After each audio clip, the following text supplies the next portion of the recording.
Have you ever wanted to build a Craftsman kit and thought they are all too hard to build? In this video series I will be building Fisher Fuels, which is a railroad kit by Chimney.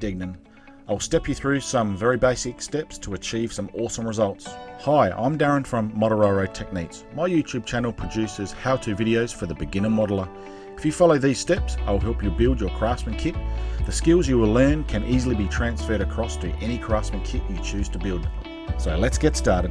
Make sure you subscribe, click that little bell icon to be notified of upcoming videos, support us on Patreon, like us on Facebook and Instagram at Model Railroad Techniques.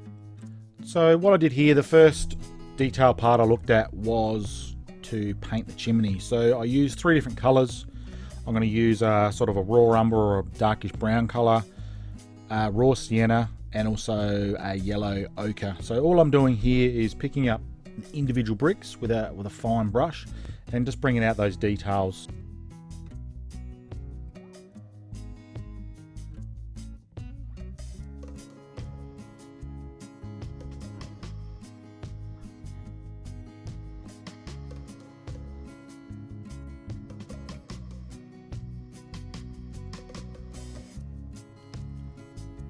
A bit of a shameless plug for the channel there. New coffee mugs that I've had made up.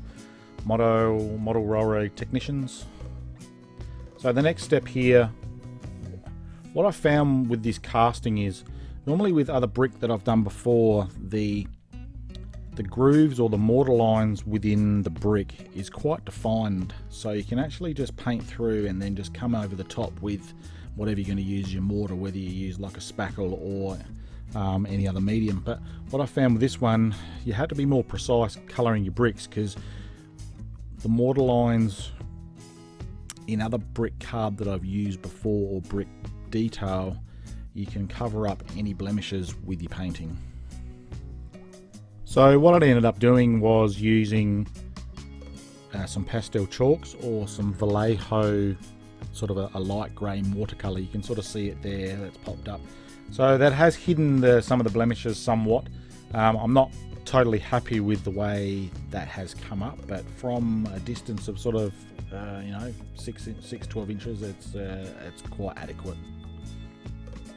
So you can see the chimney on the building there. So I've just glued that in with Elmer's glue. So yeah, from a distance I think it looks quite okay, but up close I think you'd have to be a little more exacting with your painting. The next little feature we need to put here is the two front doors. So basically they're pretty well scratch built. Jimmy does give you a template on the instruction booklet to help you with that, but basically you use the scrap leftover lumber. So we'll get into that. So there's the template there. So it's just a matter of cutting them to length. I sort of cut them at varying angles, different lengths, to sort of replicate that something looks a little more like a worn type shed door. As you can see, this is me cutting the various lengths. So not really, as I said before, not really interested in the exact lengths. So this is the cross members. So what I tried doing, I tried picking the wood that the spare wood that was picking up the colors of the build. So I've got the cream or the antique white, and also the bluey color that I've got there. So what I wanted to do, I wanted to make sure that it was looking very aged and weathered. So I've just got a wire brush there and started rubbing some of the paint off. So that little pen there, or a new little paintbrush that I'm trialing there, has just got some isopropanol and some Indian ink in it. So it's just a very mild light wash, sort of brings up all that detail. So I just go through all the various cross members and panels for the doors that I'm doing, and I just weather them up all different types, all different weather them up to different degrees. The next step of building the doors is just laying the template out flat there. It's just a matter of then bringing the individual boards in, trying to sort of mix the colours and all that up a little bit, and degrees of weatheredness, if that's such a word, and then it's just a matter of lining them all up. Now for the cross members. Now you can see I'll put a metal ruler across there. So what that actually does, that holds everything in place, and it's just a matter of bringing some of your white glue across. That's Elmer's glue, just to to stick all the cross members to. So you just got to make sure you try to keep an even pressure there while you're doing it. That's probably just a little bit too much glue. You'll see when I put the cross member in that is actually, I need to scoop the glue out from around the side of it. So once all the cross members are in and it's all glued away there, it's just a matter of putting it aside to let it finally go off. Sorry, my big fat fingers in the way there, but I'll try to get a nice tight shot, hence why it's a little bit grainy also. So that's pretty well the door number one all finished up.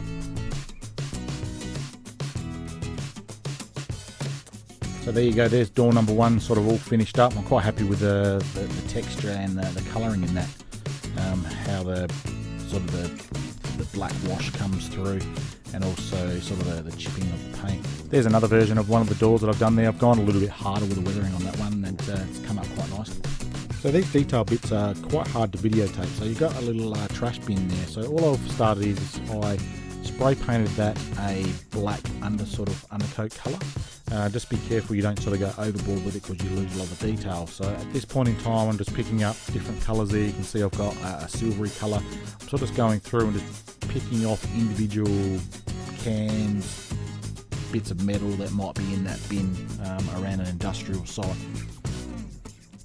The next step of adding the detail of this just to get a little bit bolder. So now I've got sort of a greeny colour there, a sort of a metallic red colour, and then I've also got a rust type colour. So it's just a matter of going through and picking up the detail in the bin the best you can. I'll probably suggest don't sort of go overboard with sort of the bold colours like that red. I'm just picking off, there was a little wine bottle in there, I'm just picking off the top of that, and also probably a label, I think, from memory. So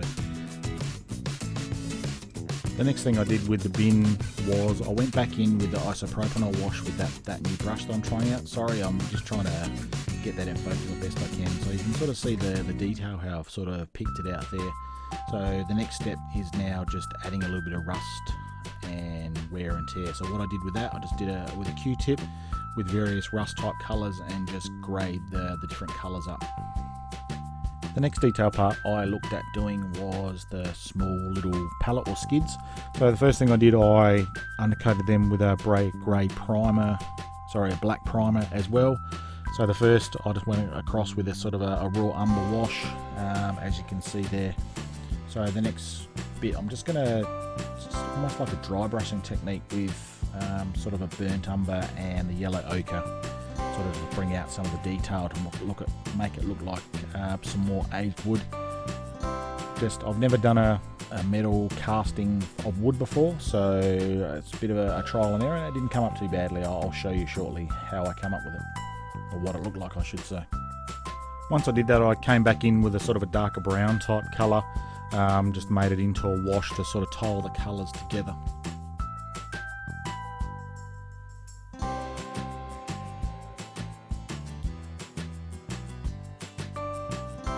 And the final step I did, I came back in with a khaki type colour. So that's just another dry brushing technique, and that just very, very lightly, very little paint on it, as you'll see in a sec. It just really brings out that wood grain and all that detail or raised detail within the on those pallets. So to show you the oil tanks that I did, so that's how they start out. That's got the grade primer that's been sprayed on it. Then all I did with that, I went over it with sort of a darkish grey colour. Then I started to stipple with a sponge, just different rust techniques. So that's one version of it. Then I just, that black streak down there, I initially tried to put some isopropanol and a black wash down there, but that was just a little bit too much. So that's a little bit of a combination of both. So between that and just a little bit black pastel chalks. So that's one experiment I did. So this is what it looks like with the wash just running down it. So I just wanted to replicate sort of a big overflow of heating oil, causing a rather large mess. I think that's just going overboard just a little bit. So then I've toned it down again with that one there. That's just the other side. Just toned it down using some more rusting type techniques with the sponge and the like. So the one at this point in time I'm probably most happy with, still need to probably just feather those edges a little bit. It's probably that one there. So that's just pastel chalk that I've run down there, which replicates some dried oil or something similar. Probably need to go over it with some matte medium type scenario or semi-gloss, just to sheen it up a little bit, just to finish that off. Other little detail parts on this kit is this little this other little drum here. So that's yet again, so one of the other little detail parts there is just a little drum. Sorry, I'm just trying to focus that the best I can. Now all I did with that was an undercoat of grey primer. Then I went back through with some grey, sort of greyish paint, just to tone it down a little bit. Then from that I just stippled on my rusting effects again. Now it probably doesn't show up all that well, but these bands, what I ended up doing is going through with a 6B pencil. It's not showing up in the video all that well regarding how I sort of added just a little bit of wear and tear, or more wear to it, to sort of show that this drum is still being used a little bit. And you can sort of just see it just glinting just on that. It's actually, yeah, the camera doesn't bring it, sorry, the camera doesn't give it justice, but it's definitely noticeable in real life.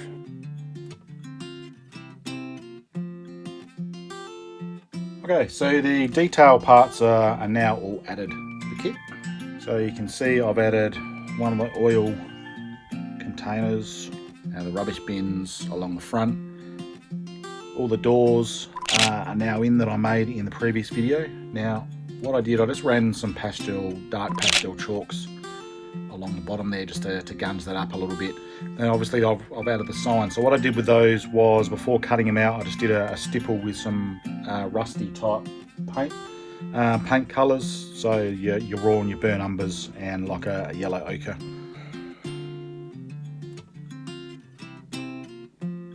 And then I just ran some pastel chalks just down the line. Around the side here I've got some pallets, and the other drum there, and another sign which I did exactly the same with, and just ran some more pastel chalks sort of along the bottom there, just to gunge it up where these items are sitting.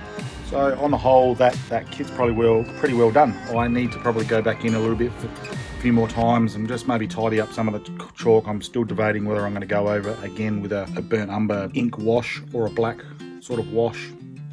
Very light, just to tie all these colours together. Not 100% sure on that yet. Comment below if you think that would be a good idea, or any other suggestions. I'm more than open for suggestions there. Big shout out to Jimmy Deegan at railroadkits.com for putting such an awesome kit together. So I look forward to making many more kits of his in the future. So this is the end of this series on Fisher Fuels. So thanks for watching, and I'll see you next time. Subscribe, click that little bell icon to be notified of upcoming videos. Support us on Patreon, like us on Facebook and Instagram at Model Railroad Techniques.